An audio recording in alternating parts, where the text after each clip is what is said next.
우리 함께 예배하는 우리 성도들에게 주의 은혜가 가득하시기를 우리 예수님의 이름으로 축복합니다. 여러분 오늘 또 예배 가운데 이렇게 반주자가 없으니까 좀 느낌이 다르시죠? 그만큼 또 우리 보이지 않는 분들이 다 섬겨주시기 때문에 출타했는데 다 예배가 늘 되는 겁니다. 우리 또 선생님들도 우리 아이들 가르치러 갔는데 늘 보이지 않는 곳에서 자기 역할 해주시는 분들이 있기 때문에 우리 교회의 지체들이 또 우리가 늘 은혜를 누리는 줄 압니다. 제가 언급하지 않았지만 주보 만드시는 분들, 또 음식 하시는 분들, 뭐 여러 가지 보이게 보이지 않게 하시는 분들이 다 이렇게 합력하여서 사랑으로 섬겨주시기 때문에 우리 교회가 또 주의 은혜 안에 선저합니다. 계속해서 힘내주시고 주님 맡겨주신 일들 잘 감당할 수 있기를 다시 한번 축복합니다. 여러분 오늘 말씀을 통해 말씀의 제목이 우리 당신을 위해 기도하시는 성령님, 이 말씀으로 같이 은혜 나누겠습니다. 여러분 가끔 그런 질문 해보십니까? 나를 위해서 누가 기도하고 계시나? 이런 생각 해보시죠. 우리가 나를 위해 누군가 기도하고 있지, 이런 생각이 들면 어떻습니까? 그것 때문에 어떤 상황에 있더라도 우리가 마음이 평안하고 또 든든하게 우리가 서게 되는 줄 믿습니다. 누군가가 나를 위해서 무릎을 꿇고 보이지 않지만 내 이름을 언급해주고 또 내 마음을 같이 생각하면서 하나님께 기도하고 있는 분들이 있다. 여러분 그것이 사실 얼마나 우리의 큰 축복입니까? 그렇죠? 그런 사람들 많이 봤습니다. 자기는 기도 잘 안 하는데 그래도 우리 엄마가 나를 위해서 가서 기도해주고 계세요. 그런 우리 분들, 또 우리 할머니가 그래도 나를 위해서 기도해주고 계세요. 본인은 기도 잘 안 하고 있는데 언젠가 그렇게 하겠지만 어떻습니까? 하나님께 나를 위해서 기도해주고 있는 그분이 있다고 하는 것이 우리는 얼마나 우리들에게 큰 축복인 것을 잘 알고 있습니다. 사실 우리는 누구나 기도가 필요해요. 또 우리는 누구나 나를 위해서 같이 기도해 줄 사람들이 늘 필요합니다. 우리가 잘 아는 위대한 사도 바울 아시잖아요. 사도 바울만큼 참 기도를 개인적으로 본인이 열심히 하는 사람이 아마 얼마나 있겠습니까? 그렇죠? 기도의 거장이죠. 그렇게 사역을 열심히 하면서 일들을 했으니까. 그럼 말씀해 보면 기도하면서 신령한 일들도 많이 경험했기 때문에 하나님이 이 보이지 않는 3층 천국 같은 데를 자기를 이렇게 끌고도 갔다. 이런 신비적인 경험도 하신 일들을 성경에서는 보여주잖아요. 그런데요, 성경에 보면 그 사도 바울도 여러분, 나를 위해서 나와 함께 기도해 주세요. 이렇게 기도를 부탁합니다. 여러분이 아시는 로마서 우리 제일 끝에 15장에 보면 이 지금 로마 교회의 성도들에게 그런 말씀이 나옵니다. 우리 주 예수 그리스도와 성령의 사랑으로 말미암아 여러분들에게 권합니다. 여러분의 기도에 나와 힘을 같이하여 나를 위하여 하나님께 빌어 주십시오. 이런 기도를 합니다. 그만큼 여러분 사실 놀라운 역사를 감당하고 있는 사역자일지라도 함께 기도해 주는 분이 늘 필요한 거죠. 목회자는 두말할 필요 없습니다. 성도님들이 함께 기도해 주실 때 또 그 기도를 먹고 기도에 힘내서 일들을 하고, 목회자도 우리 성도 한 분 한 분들을 생각하면서 또 기도할 때 보이지 않지만 우리 성도님들도 믿음의 일들을 잘 감당하고 주님의 사람으로 서게 되는 줄 믿습니다. 여러분 잔 버년 철로역정이라고 하는 그 위대한 그 책을 쓴 그분이 그런 얘기를 했어요. 기도야말로 우리 영혼의 방패와도 같다. 쉴드와도 같다. 그렇죠? 그러면서 이런 얘기를 했습니다. 동시에 기도는 사탄에게 공격하는 채찍질과 같은 무기다, 웨폰이다. 이런 얘기를 했습니다. 우리는 기도가 사실 우리의 삶 속에서 우리에게는 수많은 그런 공격들을 막는 방패와도 같은 것을 잘 압니다. 또 우리가 기도하면서 우리가 막을 뿐만 아니라 영적인 오는 공격인 사단과 어둠의 세력을 무찌르고 공격하는 무기와도 같아요. 그러면서 이런 말도 덧붙였습니다. 홀로 기도하는 것은 가끔 부러진 화살과 같이 힘이 없기도 하지만은 함께 기도하는 것은 마치 사탄의 본부, 헤드쿼터를 공격하는 불화살과 같다라고 하는 말도 덧붙였습니다. 여러분, 혼자 기도하다가 쓰러지고 지칠 때가 있지만 우리가 두 겹줄, 삼 겹줄이 힘이 센 것처럼 함께 기도하는 곳에는 우리가 더 파워풀한 기도의 능력도 있고 또 함께 기도하면서 내가 회복되는 은혜도 있는 줄 믿습니다.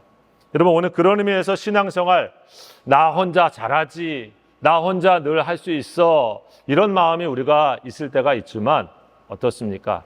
기도를, 나를 위해 기도가 해줄 사람이 필요 없을 만큼 여러분, 그렇게 완전한 사람은 있다? 없다? 없습니다. 그래서 성도님, 우리가 어떻게 해야 됩니까? 우리 성도들을 생각할 때 하나님 나라를 향해서 함께 가는 원팀이다, 이렇게 생각합니다. 우리 둘째가 우리 농구하러 가는 걸 가끔 이렇게 가서 보면 그렇습니다. 혼자 잘할 수가 없어요. 아무리 잘하는 사람도 두세 명이 수비가 붙으면은 패스 이렇게 하다가 뺏기는 거 종종 봅니다. 그래서 누가 있는 겁니까? 우리 편이 있는 거예요. 그 사람한테 패스해주고, 그래서 서로 해서 찬스를 만들어서 골을 넣지 않습니까? 그만큼 믿음의 지체들은 다른 팀이 아니라 내가 함께 가는 원팀이다. 기도가 우리가 필요한 이유는 그런 의미에서 우리가 함께 영적인 호흡을 같이 하고 네트워크가 같이 되어지는 한 팀과도 같은 것입니다. 한 팀이 소통이 잘 되면 강한 팀이고요. 실력이 뛰어나도 서로 잘 통하지 않고 독불장군처럼 자기 마이웨이만 가면 어떻습니까? 강한 팀인데도 강하지 못한 것을 보게 되는 것도 마찬가지입니다. 여러분, 그래서 늘 우리 믿음은 그래서 여기 공동체가 있고 나의 믿음의 길에 내 지체들이 필요하고 내 주변에 있는 사람들이 내가 기도해야 될 분이고 나를 위해서 기도를 부탁해야 될 사람들이다. 여러분, 이 마음을 기억할 수 있기를 바랍니다. 영화 중에 여러분 혹시 그 영화 옛날에 보신 적 있습니까? 소방관이 불 끄는 그런 영화입니다. 분노의 영유. 또 이거 모릅니까? 저는 극장에서 한번 봤는데 그 장면 뭐 다 기억은 안 나지만 그 장면에 동료 이 소방관이 불을 끄다가 빠져나갈 수 없는 상황이 생겼습니다. 그러면서 자기 동료 그 소방관한테 날 두고 가, 날 두고 가, 이렇게 얘기를 하는 장면이 나옵니다. 다른 동료가 어쩔 수 없는 그 상황에 뭐라고 얘기합니까? 아니야, 우리는 혼자 가지 않아. You go, we go together. 그래서 네가 가고 내가 같이 함께 간다. 그런 영화예요. 그 장면이 기억이 납니다. 우리 성도들도 마찬가지 아닙니까? 나만 혼자 하나님 나라 가고 나만 혼자 잘 되면 끝! 그게 아니죠. 우리 지체들을 볼 때 함께 가는 지체들이다. 그렇죠? 여러분, 그런 의미에서 오늘 뭘 얘기하고 있습니까? 내가 혼자 기도할 뿐 아니라 우리가 함께 기도할 때 교회는 믿음의 길을 같이 가는 지체들이다. 이것을 기억할 수 있기 바랍니다. 오늘 말씀은 우리들에게 이런 얘기를 합니다. 우리는 사실 혼자 서기에 연약함이 있는 존재다. 이 말씀을 첫 번째 해주고 있습니다. 오늘 성경에 보면 성령님께서 우리와 함께 계시는데 우리의 연약함을 도우신다, 이렇게 말하고 있어요. 여러분, 솔직히 우리 신앙생활을 깊이 생각해 보면 우리 약한 게 얼마나 많습니까? 겉으로는 우리가 대단한 직분도 있고 신앙 경력도 가진 것 같지만은 가만히 생각해 보면 저 문을 나가고 되면 예배를 드렸는데도 불구하고 우리가 금방 언제 우리 하나님을 향해서 예배 드렸던 사람이지 라고 하는 생각처럼 하나님을 향했던 마음이 어디 싹 가버린 모습처럼 보여질 때가 많습니다. 조그만 이익에 그냥 눈이 집중돼 가지고 목소리가 높여지는 일들도 다반사인 것을 우리가 보게 되지 않습니까? 어려운 일, 고난 이런 거 닥치면 여러분, 마치 내가 언제 예수님을 위해서 그렇게 내가 살겠습니다라고 다짐했던 사람인 양 그런 게 없어진 사람처럼 아무 말 없이 예수님 모르는 사람처럼 여러분 멀어질 때도 있는 게 우리 신앙의 모습인 것을 볼 때가 있지 않습니까? 교회에서 열심히 봉사하고 했는데 본인 이름 언급 목사님이 안 해주고 다른 분 이름만 딱 얘기를 해가지고 그 주에 시험 드시는 일 있지 않습니까? 그게 우리들이죠. 하나님이 알아주시면 되는데 하면서도 다른 분이 내 수고와 애씀 잘 몰라주면은 그게 섭섭하고 서운해가지고 신앙생활하는 가운데 우리가 낙심되어지고 또 믿음에 시험 들 때도 있어요. 여러분, 여러분의 연약함은 뭡니까? 각자의 연약함이 다르실 거예요. 여러분, 선교사라고 하는 훌륭한 복음의 사역을 감당하시는 분은 약함이 없을까요? 자기 연약함이 없나요? 우리가 잘 아는 에콰도르에 선교하러 가셨던 순교자 중에 짐 엘리엇이라고 하는 분이 있습니다. 정말 아우카라고 하는 그 부족, 복음을 한 번도 전해보지 못한 그들에게 자기 선교 일행이 가서 복음을 전하러 갔지만은 거기에서 사실 29살 나이에 무참하게 창에 찔려서 죽고 순교한 그런 선교사입니다.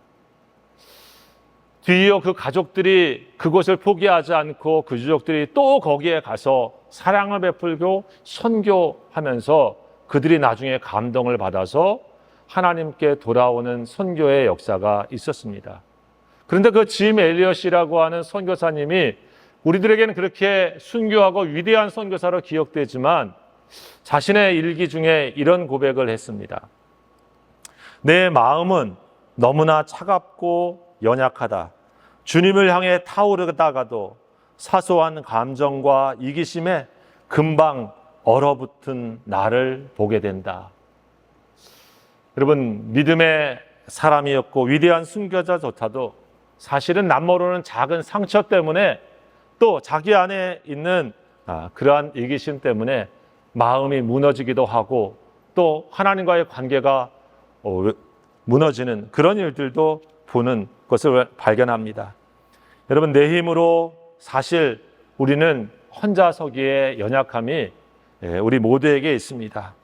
한 사람도 사실 예수님의 사랑으로 내 힘 가지고는 온전히 품을 수 있는 존재가 사실 누가 있을까? 여러분, 그런 의미에서 우리는 늘 주님의 도움이 필요합니다. 혹시라도 내 신앙생활 나는 혼자 늘 승승장구할 수 있어 이런 마음이 든다고 하면 사실 그것이 그분의 가장 연약함일 수 있어요. 나는 혼자 잘할 수 있다라고 생각하는 그 자기도 잘 의식하지 못하는 교만함이 그를 한순간에 무너뜨릴 수 있기 때문에 그렇습니다. 오늘 성경은 말씀합니다. 성령은 우리의 연약함을 도우신다 라고 말합니다. 그래서 우리 이 말씀을 깊이 생각해 보면 우리가 뭘 생각해야 합니까? 둘째로 우리는 이 연약함을 있는 그대로 하나님 앞에 포장하지 말고 나가는 신앙을 가져야 된다고 하는 얘기를 했습니다. 하나님께 나아오는데도 자기는 마치 승승장구한 사람처럼 아무 문제가 없는 사람처럼 혹시 하나님 앞에 우리가 서려고 그런 모습을 가려고 할 때가 있지 않습니까? 그러면 어떻게 됩니까? 하나님 앞에 왔는데도 하나님 앞에 기도하는데도 하나님을 만나고 있는 게 아니라 사실은 자기를 포장하고 가린 것 때문에 진정한 하나님과의 만남이 잘 이루어지지 않는 것을 발견합니다. 여러분, 우리 한국에서 이 화장품이 요즘 유명해가지고 뭐 여기저기 팔리는데요. 화장품 우리 아내가 뭐 이렇게 사서 옛날에 보면 늘 하는 말이 있습니다. 야, 이 포장이 대단하다 이럽니다. 그렇죠. 여기서 사보면은 별로 포장이 대단하지가 않아요. 근데 한국에 화장품 누가 선물해 주거나 사보면 안에 내용도 뭐 괜찮긴 하지만 조그만데 아주 그럴듯한 가게다가 엄청 포장을 해가지고 나옵니다. 물론 잘 팔아야 되니까 포장을 해야 되겠지만 문제는 신앙생활, 하나님께 기도하는 모습도 그렇게 할 때가 있다고 하는 것입니다. 남들이 나를 어떻게 보나 하는 것에 마음이 늘 빼앗기고 하나님께 더 나아가서 하나님이 나를 어떻게 보나 해서 사실 하나님은 우리를 갖다가 다 꿰뚫어 보고 계시는데 우리의 말로 우리의 어떤 걸로 우리를 포장해가지고 좀 더 괜찮아진 모습으로 하나님 앞에 나가려고 할 때가 있잖아요. 여러분 이 말을 오해하지 마십시오. 예배드리러 오는데 그러면 그냥 나는 뭐 소타리하고 뭐 티셔츠 입고 오라 이런 말씀 아닙니다. 우리 다 준비해야 되죠. 그러나 우리의 중심의 모습, 우리가 하나님께 기도하는 우리의 말, 우리가 개인적으로 하나님 앞에 섰은 그 순간마저도 여러분 우리가 많은 포장지로 우리를 포장하려고 하면 어떻겠습니까? 하나님은 우리의 연약함을 수없이 보고 계신데 우리는 그 연약함을 그대로 하나님께 내려놓지 않고 하나님의 도움의 손길이 마치 요만큼 정도만 필요한 사람처럼 하나님 앞에 기도하고 선다고 하면 여러분 그 모습을 보고 계신 하나님은 어떠실까? 여러분 오늘 그래서 이렇게 말합니다. 마음을 감찰하시는 이가 성령의 생각을 아시나니 이는 성령이 하나님의 뜻대로 성도를 위하여 간구하신다. 여러분 우리 마음속에 있는 골마 터진 상처, 우리 속에 있는 알지 못하는 분노, 내 속에 있는 질투, 내 속에 있는 깊은 우울감, 여러분 그것들이 우리 속에 깊이 있는데 하나님은 그것을 깊이 감찰하시고 계시고 그것을 감찰하셔서 우리 안에 우리와 같이 계신 성령께서도 우리 속을 다 내다보고 계십니다. 여러분 다른 사람은 몰라도 여러분 집에 계시고 같이 사는 사람은 최소한 여러분의 기분, 여러분의 마음, 또 여러분의 그 아픔 다른 분에 비해서 잘 알지 않습니까? 성령님은 어떤 분이시다? indwelling, 우리와 같이 여기 살고 있는 분, 이 성경의 얘기입니다. 그 성령님이 우리의 마음을 알고 계신데 그분한테 우리가 뭘 감추겠습니까? 그래서 우리 성도들이 기도해야 될 때 하나님이 내 마음을 다 알고 계시고 내 감정도 알고 계시고 내 기분도 알고 계시다라고 하는 것을 여러분 기억하시고 그분 앞에 나갈 때는 마치 우리 모습 속에 감추어져 있는 것 없이 날 것처럼 그대로 하나님께 서는 신앙의 모습이 우리의 영적인 삶을 더 풍성하게 만든다고 하는 것입니다. 여러분 시편을 읽어보면은 그렇게 하나님께 기도한 내용들이 참 많이 나옵니다. 어떤 내용입니까? 우리가 아는 다윗은 하나님께 굉장히 깊이 교제하고 또 기도하는 사람이죠. 근데 거기에 다윗은 참 가슴 아픈 일들을 만나면서 그런 기도도 했어요. 시편 58편에 보면 자기를 괴롭게 하는 사람한테 하나님이여 그들의 입에서 이빨을 꺾으소서. 참 저는 그런 기도 솔직히 못 해봤네요. 저를 마음에 힘들게 하는 사람 있더라도 그 이빨을 좀 꺾어버리십시오. 이렇게 성경을 가지고 기도했어야 되는데 그때는 잘 몰랐어요. 물론 대표기도 할 때 그러지 말아주십시오. 개인적으로 정말 하나님 앞에 너무 속상해서 그렇게 할 때는 여기 성경을 인용해서 기도하셔도 됩니다. 또 이런 기도도 있습니다. 다윗은 시편 109편 6절에 보면 악인과 자기를 괴롭히고 고통스러운 그 속에서 이런 기도도 드렸어요. 그가 심판을 받을 때에 죄인이 되어 나오게 하시고 그의 기도가 죄로 변하게 하시고 그의 연수는 그의 생명은 짧게 하시옵소서. 빨리 죽어라. 이런 말이잖아요. 그의 직분은 타인이 빼앗아가게 하시고 그 자리에서 지금 쫓겨나게 해 주십시오. 이런 말입니다. 그리고 그의 자녀는 고아가 되게 하시고 그의 아내는 과부가 되게 해 주십시오. 남편을 잃어버리고 그 자식들은 아버지를 잃어버리게 해 주십시오. 이거 무섭습니다. 이런 기도로 막 여러분 늘 기도하시라라고 하는 뜻이라기보다는 성경은 그런 기도를 과감없이 하나님께 지금 드리고 있는 것을 생각해 보면 어떨까? 그 마음이 찢어지고 그 마음이 얼마나 더 고통스러웠으면 이런 말을 했었을까 하는 것을 우리가 생각해 볼 수 있죠. 여러분 성령은 우리의 연약함을 아시며 동시에 하나님의 뜻대로 우리가 기도할 수 있도록 우리와 함께 기도해 주시는 분이십니다. 우리 속을 그렇게 감춰봐야 감춰주지도 않고 모르시는 분도 아닙니다.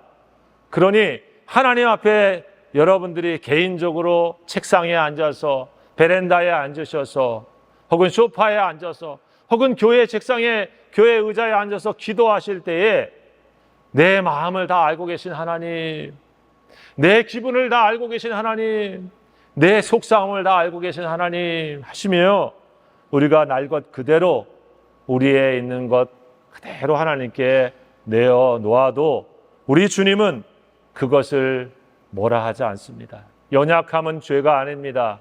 연약함은 우리 모두에 있는 모습 그대로입니다. 하나님은 말씀하십니다. 하나님이 구하시는 것은 저와 여러분들의 상한 심령이다. 하나님 앞에까지 우리의 있는 모습을 감출 필요도 없는 분입니다. 하나님은 있는 모습 그대로, 특별히 우리의 아프고 고통스럽고 상한 모습이 있다고 하면 주님은 그것을 그대로 받아주시는 분이신 것이죠.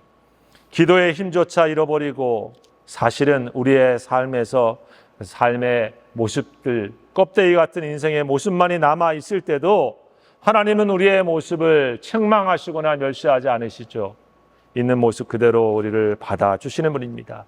어쩌면 그때야말로 성령님께서 우리가 그렇게 하나님을 만나고 갈망하는 그 순간에 성령님이 우리를 통해서 일하시고 역사하시는 시간입니다. 우리는 마땅히 기도할 바를 알지 못하나 오직 성령이 말할 수 없는 탄식으로 우리를 위하여 친히 간구하시느니라. 마땅히 기도할 바를 알지 못한 것. 기도가 안 나올 때가 있잖아요. 기도가 안 나올 때가 있습니다. 기도하는 시간에 하나님을 바라보고는 있지만 무슨 말을 해야 될지 말이 막혀서 안 나올 때가 있는 거거든요. 여러분 기억하십시오. 그러나 그때 성령이 말할 수 없는 탄식으로 우리를 위하여 같이 기도하고 계시다. 그 기도의 자리에 있다. 여러분 기억하셔야 됩니다. 여기 탄식하다 이 말을 찾아보면 어떤 말이냐면 인생의 벼랑 끝에서 단 한마디 기도문도 나오지 못하는 그 순간에 성령 하나님이 대신하여 내 자리를 꿰어차고 마치 왕 앞에 대신 나를 위해서 탄원해 주듯이 같이 그렇게 기도하신다. 그게 이 탄식하다의 내용이에요. 하나님 앞에서 하나님께 내 속을 다 알고 계신 성령 하나님이 나를 대신하여 마치 호소하듯이 그렇게 우리를 위해서 지금도 기도하고 계시다. 이 말씀을 지금 해주고 있는 것입니다. 죄의 유혹에 비틀거리고 넘어질 때 우리의 삶의 연약함 때문에 하나님을 바라보기조차 힘든 그 순간이 다가올 때도 내 안에 계신 성령 하나님은 우리 마음속에 오셔서 다시 한번 하나님을 향하여 기도해 주시는 거죠. 하나님, 여기 당신의 이 자녀를 긍휼히 여겨 주십시오. 여기 당신의 자녀가 지금 힘들어 쓰러져 하나님을 부를 힘조차 없습니다. 도와주십시오. 마치 사랑하는 어미가 자식이 죽어가는 그 모습을 보면서 대신 의사에게 찾아와가지고 내 아들을 살려주십시오 라고 애절하게 애통하며 기도하고 얘기하는 모습과 같이 성령님은 저와 여러분에게 늘 그런 분으로 나와 여러분을 위해서 탄식하며 기도하고 계시다. 이것이 사도 바울이 오늘 로마 교회 성도들에게 말씀해주고 있는 그런 내용입니다. 얼마나 귀합니까? 아무도 나를 위해 기도해주고 있지 않아. 아무도 나를 알지 못해 하는 순간, 여러분 오늘 말씀은 너와 함께 계신 성령님이 너를 위해 지금 울고 계시다. 이 말씀을 말씀 가운데 해주고 있는 것입니다. 우리의 기도는 실패할 수 있지만 우리와 함께 계시는 하나님의 영 성령님은 하나님을 향하여 우리를 위한 기도에 있어서 실패하지 않습니다. 왜요? 저와 여러분에게 무엇이 진정으로 필요한지, 무엇을 가지고 하나님의 뜻대로 기도해야 되는지 누구보다도 잘 아시는 분이기 때문에 그런 것이죠. 여러분, 우리는 사실 막상 기도하면서도 하나님이 앞에 우리가 막상 구해야 될 것을 잘 모를 때가 많습니다. 아니, 잘못 구할 때가 많아요. 그렇지 않습니까? 부모 입장에서 보면 자식에게 이게 필요한 것 같아 하고 그걸 주고 싶은데 자식은 그게 아니야. 지금 딴 거에 관심이 있어가지고 딴 것만 자꾸 달래. 여러분, 그런 경험을 자식을 키우다 보면 가끔 있을 때가 있거든요. 여러분, 그런 우리의 신앙생활의 모습이 우리 신앙생활할 때도 많잖아요. 하나님은 더 그에게 필요한 영혼의 다른 능력과 힘과 지혜를 주고 싶은데 우리는 오늘 필요한 육신의 다른 것들만 목록을 가지고 계속 하나님 앞에 기도하고 있을 때가 있지 않을까요? 기도는 하고 있는데 하나님이 더 주고 싶은 하나님의 마음에 합한 그 기도의 제목보다는 내 욕심이 가려가지고 내 눈이 가려가지고 내 이익이 앞서가지고 정작 하나님이 지금 들고 계신 그 손에 귀한 보물을 앞에 두고 주시려고 하시는 것을 깨닫지 못하고 다른 것에 우리의 마음이 뺏겨서 주님과 멀어지고 있는 신앙생활이 될 수 있다고 하는 것입니다. 여러분, 그때마다 다시 한번 우리는 성령이 우리를 위하여 뜻대로 기도하시는 것을 기억하시면서 하나님, 제가 주님을 향한 주님이 정말 주고 싶은 그 기도의 내용과 제목을 따라서 지금 기도하고 있는지 저로 하여금 늘 이끌어 주시고 깨닫게 해 주십시오. 우리가 주님의 인도를 구하는 기도가 동시에 필요한 것이죠. 여러분, 위대한 사상가이며 신학자였던 어거스틴은 사실 그의 신앙생활에 깊은 방랑이 있었습니다. 우리가 아는 것처럼 그 부모의 마음을 아프게 하고 어쩌면 하나님을 떠난 많은 방랑의 시간을 가지면서 신앙생활을 했습니다. 그러나 그가 나중에 믿음의 자리에 돌아왔을 때 그는 이런 고백을 했습니다. 내가 죄악의 길을 걸으며 내 영혼이 죽어갈 때 나는 나를 위해 기도할 줄도 몰랐다. 그러나 내 어머니 모니카의 눈물 뒤에는 내 안에서 말할 수 없는 탄식으로 밤새워 기도하시던 성령의 눈물이 있었다. 내가 오늘 주님의 사람으로 서 있는 것은 내 힘이 아니라 성령님의 포기하지 않는 탄식의 기도 덕분이다. 여러분, 우리는 함께 서로를 위해 기도해야 될 지체들입니다. 동시에 우리가 기억하십시다. 나의 신앙이 약해졌어도 나를 위해 기도해 주신 성령님이 있으시지, 예수님이 계시지 하는 생각을 가지고 다시 힘을 내가지고 그분의 도우심을 통해서 우리가 기도의 자리에 서야 됩니다. 성령의 도우심은 때로는 우리가 방언으로 기도할 수도 있습니다.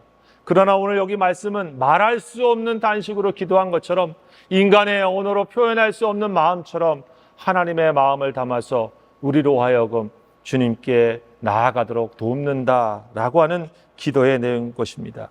성령님의 울부짖는 탄식 섞인 기도가 우리를 늘 붙잡고 있다고 하는 사실을 우리는 기억할 수 있기를 바랍니다. 여러분 잘 아시는 그 복음성가, 혹시 우리 권사님 이런 분들 아실 텐데 제가 이 말씀을 준비하면서 그 찬송이 생각납니다. 누군가 널 위하여 누군가 기도하네. 내가 홀로 외로워서 마음이 무너질 때 누군가 널 위해 기도하네. 사랑하는 성도 여러분, 여러분을 위해서 우리 성도들이 기도해 주시는 분이 될 수 있도록 기도를 부탁하시고, 또한 오늘 이 말씀처럼 성령님이 나를 위해 기도하시는 것을 기억하시면서 다시 한번 하나님 앞에 기도의 자리를 회복하고 주님과 함께 동행하시는 축복이 넘쳐나시기를 우리 주의 이름으로 축원합니다. 기도합시다. 이렇게 하나님 앞에 서 있을 수 있는 것은 세상의 수많은 유혹과 사단의 어두움의 공격 가운데 있음에도 나를 위해 기도해 주는 사랑하는 믿음의 지체들의 중보의 기도와 우리 주 예수 그리스도와 성령 하나님의 탄식하며 기도하시는 기도의 은혜가 있는 것을 다시 한번 깨닫습니다. 주님, 우리의 모습 있는 그대로 매 순간순간 또 우리의 삶의 자리에서 주와 함께 교제하며 교통하며 말씀을 나누며 주님과 동행하는 삶이 될 수 있도록 축복하여 주셔서 우리 성도들의 삶이 더 깊이 하나님을 닮아가며 서로 살 수 있도록 이끌어 주시옵소서. 이 모든 말씀 예수님의 이름으로 감사하며 기도하옵나이다. 아멘. 이제는 우리 주 예수 그리스도의 은혜와 우리 아버지 하나님의 원하신 사랑하심과 성령님의 역사하시고 요통하시며 충만케 하시는 귀한 은혜가 손잡아 축복한 사랑하는 지체 한 사람 한 사람들, 우리 사랑하는 교우들, 그들의 머리 위에, 또 하나님 사랑하는 성도의 가정들 위에, 그리고 이제 한국으로 또한 여정이 있어 떠나는 우리 또 차주봉 집사님, 조부용 집사님 그 가정 위에, 하나님 몸된 교회 위에 지금부터 영원토록 함께 하옵시기를 간절히 축원하옵나이다. 아멘.